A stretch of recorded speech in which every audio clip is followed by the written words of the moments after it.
مولانا عطا الرحمان صاحب.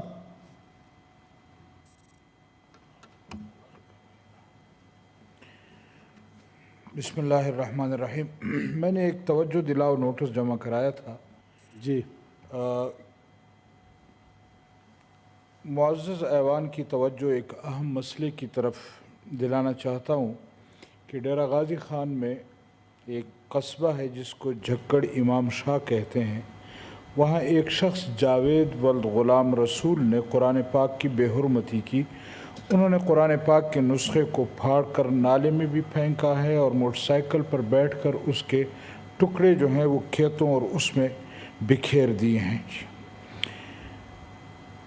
یقیناً وہ شخص نے اس لیے یہ کیا ہے کہ اس جھکڑ امام میں قادیانی رہتے ہیں اور یہ شخص قادیانی ہے جس نے یہ حرکت کی ہے.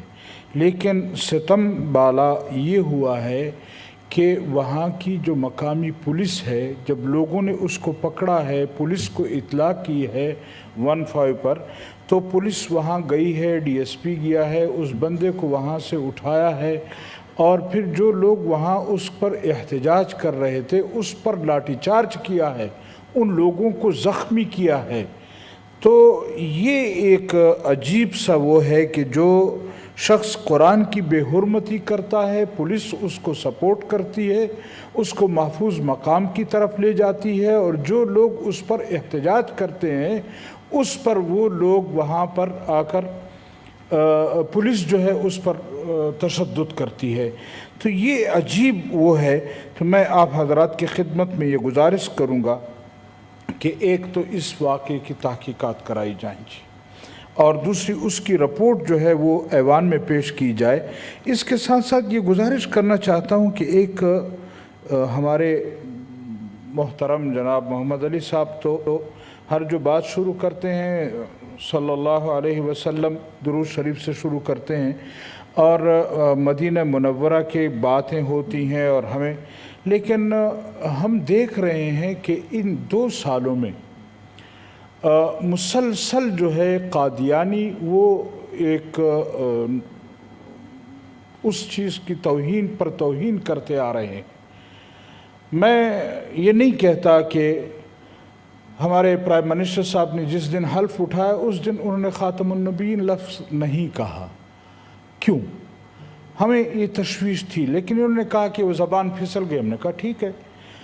اب اس کے بعد آسیہ ملعونہ کا رہا ہونا، یہاں سے چلے جانا، اس کے بعد مختلف ایسے واقعات جس کو اگر میں گنوں تو شاید یہ وقت اجازت نہیں دیتا، لیکن آئے روز قادیانیوں کی سپورٹ کی جا رہی ہے. قادیانیوں کو جس طرح وہ کیا جا رہا ہے، پروموٹ کیا جا رہا ہے. یہاں اسلام آباد میں مندر کا افتتاح، یہ چیزیں یہ کیا ہے؟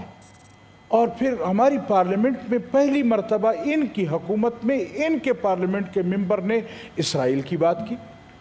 آج ہم کس طرف جا رہے ہیں؟ یہ پاکستان جو کلمے کے نام پر بنا، جس کو مسلمانوں نے 15 لاکھ مسلمانوں کا خون بہا اس میں، اور اس ملک کی بنیادیں جس کی بنیادی اسلام کے نام پر ڈالی گئی ہیں، اس میں اسلام کی توہین ہو رہی، اس میں جناب محمد الرسول اللہ صلی اللہ علیہ وسلم کی توہین ہو رہی، اور ان کے دور میں مسلسل اس میں اضافہ ہو رہا ہے. وجہ کیا ہے؟ یہ کیسی ریاست مدینہ ہے؟ کسی ایک شخص کو تو سزا دے دو تاکہ ہم یہ سمجھے کہ واقعی.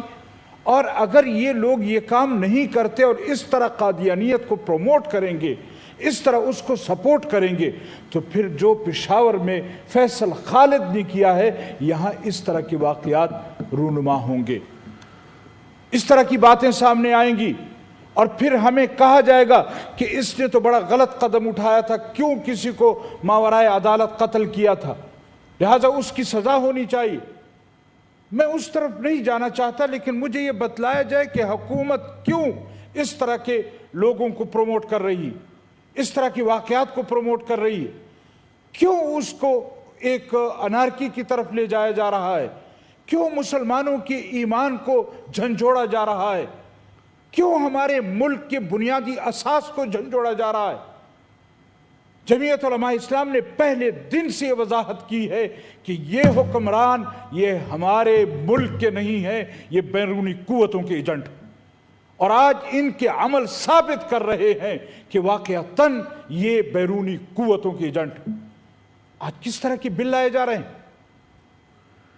اور صاحب FATF کو بہانہ بنا کر کہ ہم گرے لسٹ سے نکل آئیں گے، ہمارا یہ ہو جائے گا، وہ تو اپنی جگہ، لیکن اس طرح کی باتیں یہ جو ہم دیکھ رہے ہیں کہ جکڑ امام شاہ کا جو واقعہ ہوا ہے، یہاں قادیانیوں کی محلہ ہے، یہ شخص قادیانی ہے اور اس نے قصداً عمداً یہ کام کیا ہے، اور آج پولیس کے وہ اٹھا کر لے گئی ہے محفوظ مقام پر۔ کل یہی شخص جو ہے باہر ملک چلا جائے گا اور یہی حکومت اس کو سپورٹ کرے گی۔ لہٰذا میں مطالبہ کرتا ہوں آج کے اس ایوان میں آپ حضرات سے کہ اس کی مکمل رپورٹ، اور جس پولیس DSP نے اس کو سپورٹ کیا ہے اور وہاں پر جو ظلم کیا ہے، مسلمانوں پر جو تشدد کیا ہے، اس کی رپورٹ منگوائی جائے اور یہاں سینٹ میں ہمارے سامنے پیش کی جی جائے۔ رپورٹ منگوا لیں چیف سیکرٹری پنجاب۔